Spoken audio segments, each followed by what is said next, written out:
যেমন 2016, 13, 10 এবং 7 সবগুলোতেই কিন্তু সেম ভাবে দেওয়া যায়। সবগুলো ভার্সনের ইনসার্ট অপশন থাকবে, দেন ইনসার্টে ক্লিক করবেন।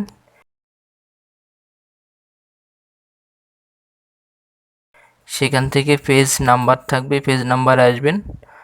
পেজ নাম্বারে আসার পর এখানে টপ মানে পেজের উপরে হবে এবং বটন মানে পেজের নিচে পেজ নাম্বার হবে। তো আমি বটন সিলেক্ট করলাম, পেজের নিচে দিলাম, দেন এখানে যে ইন্টারফেসটি আসবে এটির কাজ হচ্ছে আপনি কি বাম পাশে দিবেন নাকি সেন্টারে দিবেন অথবা ডান পাশে দিবেন। যেখানে দিবেন এই 3টি স্টাইল থেকে যে কোনো একটি স্টাইল সিলেক্ট করবেন। আমি সেন্টারে দিব, তাই সেন্টার সিলেক্ট করলাম।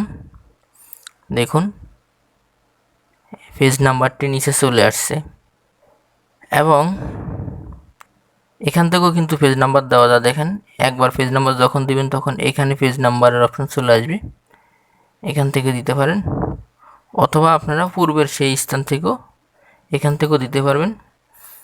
এখানে ফরম্যাট পেজ নাম্বার মানে হচ্ছে 1, 2, 3 অথবা ABCD অথবা রোমান সংখ্যা যে কোনো একটি অপশন সিলেক্ট করে এখান থেকে পেজ নাম্বার ওই স্টাইলে দিতে পারবেন।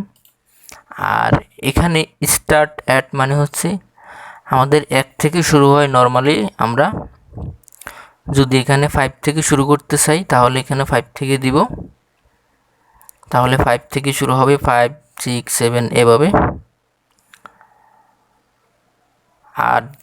আর একটি অপশন আছে এখানে remove page number. Remove page number যখন ক্লিক করবেন তখন আপনার পেজ থেকে কিন্তু পেজ নাম্বারটি রিমুভ হয়ে যাবে। লেকচারটি ভালো লাগলে অবশ্যই সাবস্ক্রাইব করবেন।